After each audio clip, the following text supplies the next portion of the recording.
আরও একটা নতুন দিনের শুরু। তো বাইরে গিয়েছিলাম হাঁটতে, হেঁটে ফিরে এসে কাপড় চোপড় লন্ড্রিতে দিলাম। লন্ড্রি করতে বাই দ্য টাইম আমি সবার জন্য ব্রেকফাস্ট বানিয়ে নিব।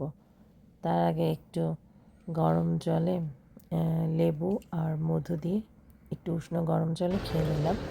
তারপর ছেলে মেয়েদেরকে ব্রেকফাস্ট করিয়ে গেলাম হচ্ছে একটু হেয়ার কাট করতে। একটু ভাবলাম অনেক হেয়ার ফল হচ্ছে আর একটু লুকটা একটু চেঞ্জ করতে ইচ্ছা হলো, তাই গেলাম একটু হেয়ার কাট করতে। তো আমার তো ওনার কাজটা খুবই ভালো লেগেছে, হেয়ার কাটটা আমি খুবই স্যাটিসফাইড।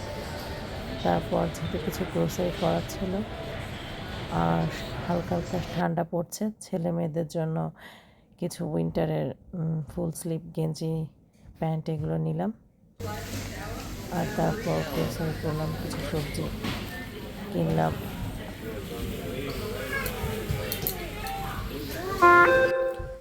তারপর গ্রোসারি করে বাসায় আসলাম। দুপুরে রান্না বান্না করতে হবে। তো যেহেতু বাইরে গিয়েছিলাম, বেশি একটা রান্নার ঝামেলা করব না, তো ভাবলাম বিটরুট নিয়ে এসেছিলাম আসার সময়। তো বিটরুটটা ভাজি আর একটু যেহেতু আমার হাজব্যান্ড করলা খেতে ভালোবাসে, করলা নিয়ে এসেছিলাম। তো ওগুলা কাটলাম আর আমার ছেলেকে একটু ওয়াটারমেলন কেটে দিলাম, যেহেতু মেয়ে গিয়েছিল ওর বান্ধবীর বাসায় খেলতে।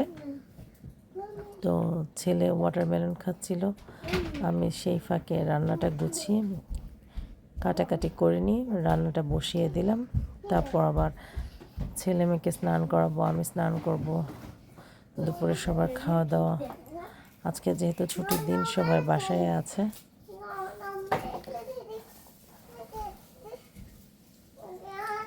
তো তারপর আবার ছেলে মেয়েদের খাওয়াতে হবে। খাওয়ানো মানে তো দুজনকে প্রায় হাফ অ্যান আওয়ার লেগে যায়, তার বেশিও লেগে যায়, খেতে চায় না।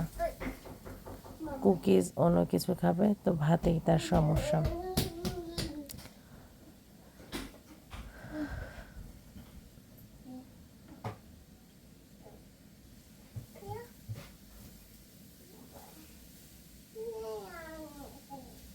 বিটরুট ভাজিটা খেতে ভালোই লাগে, একটু লাল শাকের মতো, আবার এটা শুধুও খাওয়া যায়। এই যে পূর্ণ, তুমি কি ওয়াটারমেলন ফিনিশ করেছো এতটা?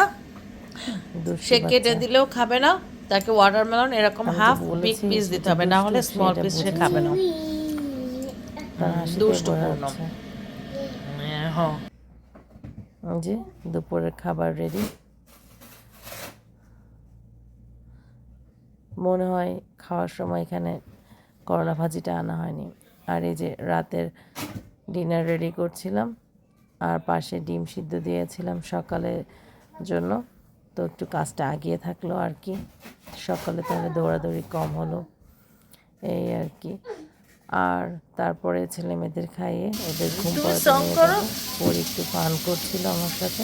সং করো, আদারওয়াইজ তো কেউ বুঝবে না। আমার তো এখানে সং দিব না। তো কারণ কাবাব ডিনার খাবা? ওদের কাবাব উইথ কি দিয়ে খাবা? ঘন্টার উপরে পরোটা আর ঘুমাতে যায় না, বেডে আসলে আর ব্রেড। আমি আগে এক কাপ কাবাব খাবো, তারপরে পরোটা। মানে অনলি কাবাব খাবা, তারপর আবার পরোটা খাবা? গুড নাইট, ভালো পূর্ণ কি খাবা? আবার গল্প।